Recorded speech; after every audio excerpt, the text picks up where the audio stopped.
Good morning, student. Today we continue the topic that the types of imperfection in the crystal structure. Third topic is a line defect.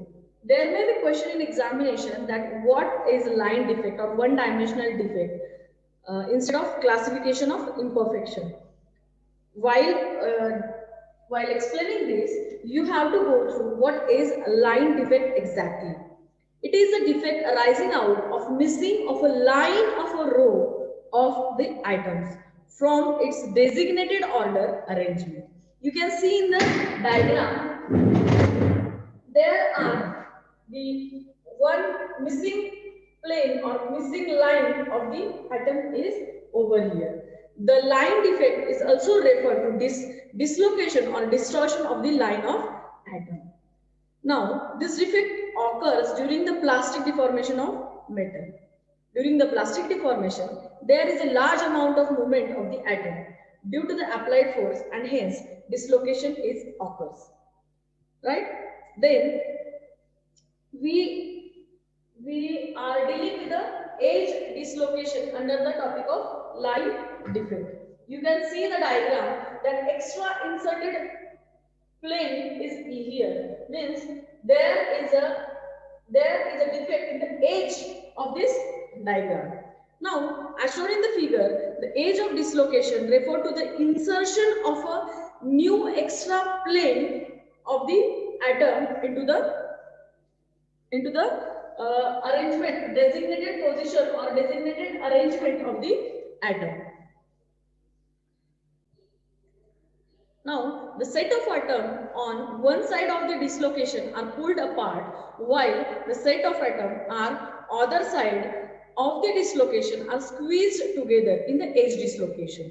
The magnitude of this lattice distortion is a higher near the dislocation, the decrease with the increase in the distance away from the dislocation. Now, representation of the edge type of this defect is in the line defect. Now, it is the insertion of an extra plane on the upper side, then referred as a defect, and the symbol for this type of dislocation is reverse T or ulta T. You may say in Hindi that ulta T, right? So this is what called as the edge dislocation. If the insertion of extra plane is on the lower side, then the defect represents the negative dislocation of the denoted by uh, denoted by the reverse T. Means if this is a positive dislocation, that time we refer it as a ulta T, and if it is a negative dislocation, then we represent it as a seedha G, right? Now, as shown in the figure, you can see the figure of the line of the screw dislocation over here. I have drawn a screw dislocation diagram on the blackboard. Now, what is exactly screw dislocation is if the lattice atomic planes following spiral helical path along the dislocation line, means it is move along the it can move along the plane which is having dislocation or absentee of the row of the atoms, and that time this type of helical path along the dislocation, this type of distortion or dislocation is called as the skew dislocation. These defects can be impegged as that produced by the cutting of the crystal structure and by the knife and the sequentially shearing of the part of the crystal along the plane particle out of it.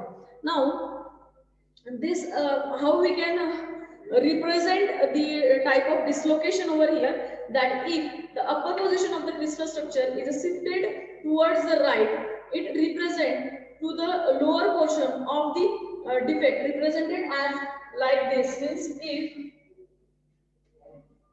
I repeat what if the upper portion of the crystal structure is shifted towards the right, means if it is shifted towards the right, then it is represented as this, and if it is shifted towards the left, it represents like reverse direction, means clockwise and anti-clockwise. If right is there, then arrow is clockwise, and if the it is moving towards the left, then the arrow is on the anti-clockwise.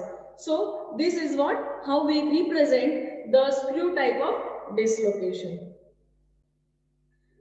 Now the next type of the imperfection in the crystal structure is the surface defect or the planar defect or two-dimensional defect. This question is arising for examination, that what is surface defect. So what is surface defect exactly? These are associated with a change in the stacking of the atom plane across the crystal structure. This defect may due to change in the orientation of the atomic plane or change in the stacking sequence of the atomic plane. The defect may be caused during the solidification or mechanical thermal treatment of the metal. Now there are various type of surface defects are present, like a grain boundary defect. Next is twin boundary defect, and the last one is a low angle boundary defect. But first of all, we will see the grain boundary defect. Now, what is grain boundary defect? As we shown the diagram, these are the grain boundaries of that metal or crystal structure. In this defect, the grain boundaries are caused the different orientation. This figure alongside shows the transition phase of the grains of the different orientation getting the separated. Now see the diagram for the twin boundary defect. Here two planes are separated such as that are look like a mirror image of each other. Or twin boundary is the region in the atomic structure which separates the atomic structure on the either side from the mirror image, like a mirror image. The plane along the twin boundary is referred as a twinning plane. This plane is referred as a twinning plane, which is separate the two crystal structure as a mirror image, and it is caused during the solidification of the deformation or the heat treatment of the metal. Now this is the diagram for the low angle boundary defect. This is the third type of the surface defect, and in the diagram you can see this defect is associated with a change in the orientation of the grain by the small angle. Only it can be classified as a low angle boundary defect, low angle twin boundary defect. The last defect in the surface defect is a stacking defect, and it has a two types, that intrinsic fault and extrinsic fault. First of all, what is a stacking defect? That is associated with a change in the stacking of the sequence of the plane. This diagram refers the two types of stacking defect, that the sequence is reverse direction ABC, and ABC. Here the sequence, the stacking is like extrinsic, means externally that atom row is extended, and in the intrinsic, the internal the sequence of the stacking is internally changed in the atomic line. So this is whole about the imperfection in the crystal structure. Now we are going to study about the effect of surface defects on the properties on the material. There are effects on the mechanical properties which increases the hardness and reduction in the toughness of the metal. Again, second effect on the metal happens that transformation properties, stacking distortions or the low angle boundaries increases the recrystallization temperature and other phases transformation in the properties of the metal. Now, third one is electrical resistance, which increases the distortion in the atomic plane, and fourth one is a corrosion resistance, decreases with the distortion in the material. This is what the defects or the effect on the metal during the surface defect. Thank you.